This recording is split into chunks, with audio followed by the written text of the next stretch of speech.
Business strategist Kelly Accetta is on the line, and here's why. Over a third of employees say they'd leave their current job today if they were not offered this one perk. Kelly, good morning. Welcome to WHO. Back to WHO in Des Moines. How are you, my friend? I'm great, Jeff. Thanks for having me back. What is the perk? Well, it's amazing that it's still being sought after and it's not being provided because employees are desperate for it, and that is training. They want to know how to do their job better. It's interesting. I read this article, Kelly, and recently there was a big company-wide meeting here in my office. And there was a young man who asked a supervisor, what advice do you have me? I'm a young man just starting out my career. And he said, the supervisor said, learn about everything, which is cool because I think that's what an employee that loves their job wants to do, right? They kind of want to know how everything works. Absolutely. And it's a real valuable thing when you know the bigger picture of your company.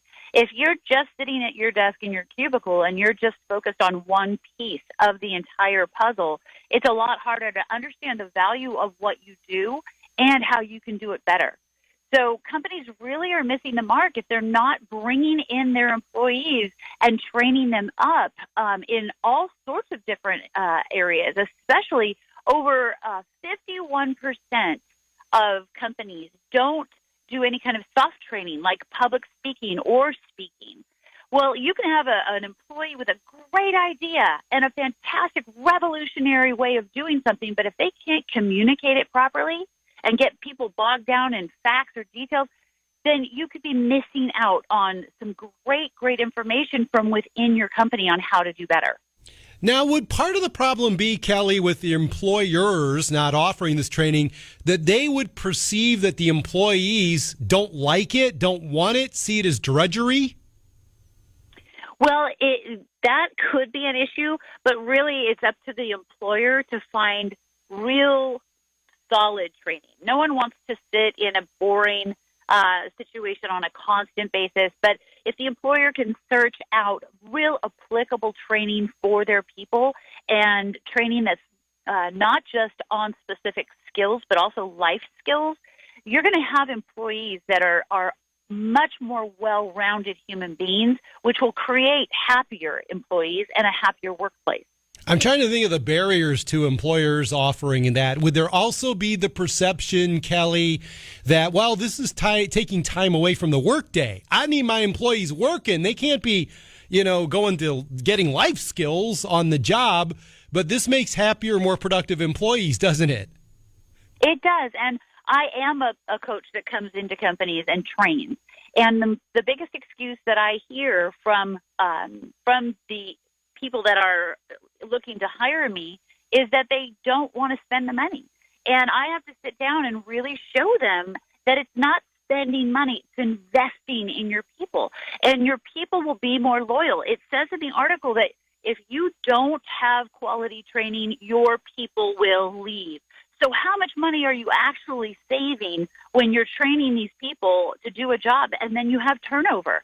Turnover is extremely expensive to a company. And if you would just invest in your people, they will be happy, more productive, and stay.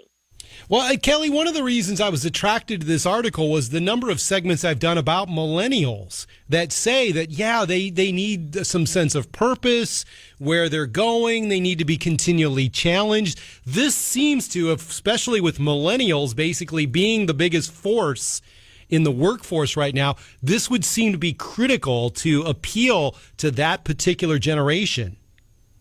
You're right. And in the article, it really specifies to that generation and the next generation coming up that they're even asking about your company's training prior to accepting the job with you. So if you don't have it all laid out of how they're going to grow within your company, they might not even decide to work for your company in the first place. That is such a great point. So, Kelly, as you said, you do this for a living. You're a business coach. I really always enjoy talking to you. So it's a balance. It's not just training of how to do things at the company, but also life skills as well. Am I correct? As a matter of fact, yes. I'm just about to step into a company to teach a lot of the people that go out and are talking about this particular organization are counselors, but they have no speaking skills. And they're the ones responsible for the face of the company.